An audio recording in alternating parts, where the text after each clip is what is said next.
வணக்கம்.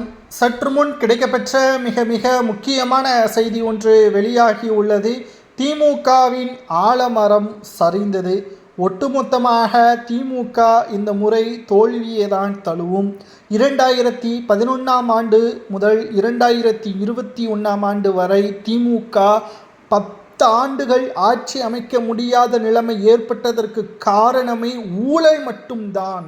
மறைந்த முன்னாள் முதல்வர் ஜெயலலிதா அவர்கள் கூறியிருப்பார், எனக்கு வாக்களிக்க வேண்டாம், ஆனால் திமுகவை மட்டும் வெற்றியடைய வைத்து விடார்கள், கோபாலபுர குடும்பமே செல்வமிக்க குடும்பமாக மாறும், தமிழ்நாட்டில் ஒவ்வொரு குடிமகனும் சாப்பாட்டிற்கே வழியில்லாமல் மாறுவான் என்று திமுகவின் ஊழல் பட்டியல்களை அடுக்கடுக்காக வைத்தவர் ஜெயலலிதா அவர்கள்.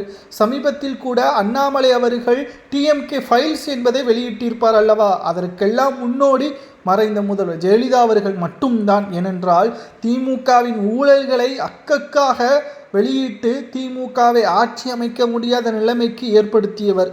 அதற்கு பிறகு இப்பொழுது தமிழகத்தில் அதிமுகவும் பிற கட்சிகளும் திமுகவின் மீது முன்வைத்துள்ள குற்றச்சாட்டுகள் அனைத்திற்கும் முற்றுப்புள்ளி வைக்கும் விதமாக திமுகவின் ஆலமரமே சரிந்துவிடும். 2026 சட்டசபை தேர்தலுக்கு பிறகு எப்படி காங்கிரஸ் தமிழ்நாட்டில் ஆண்ட கட்சியாக இருந்து கூட்டணிக்கு இயங்குகிறதோ அதே நிலைமை திமுக 2026க்கு பிறகு மாறும் என்ற தகவல் கிடைக்கப்பெற்றுள்ளது.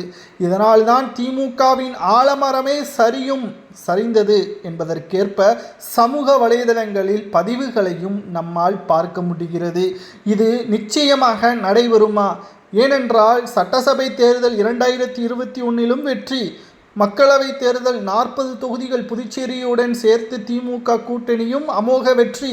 பிறகு எப்படி 2026 சட்டசபை தேர்தலில் மட்டும் திமுக தோல்வியடையும் என்ற கேள்விகளும் உங்களுக்கு எழலாம்.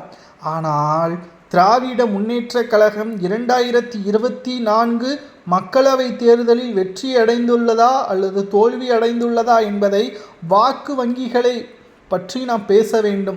அப்பொழுது அதிமுக, பாஜக, பாமக அனைவரும் பிரிந்து செயல்பட்டு கூட்டணி வைத்திருந்தார்கள். அதனால்தான் தோல்வி அடைந்தது அதிமுக.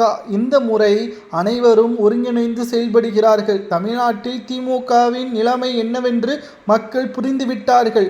கடுமையான கோபத்திலும் இருக்கிறார்கள். இதனால் திமுக இந்த முறை தோல்வியை தழுவினால் திமுகவின் ஆலமரம் சரிந்தது என்பதற்கேற்ப திமுகவின் அரசியல் வாழ்க்கை மாறும் என்றும் கூறப்படுகிறது.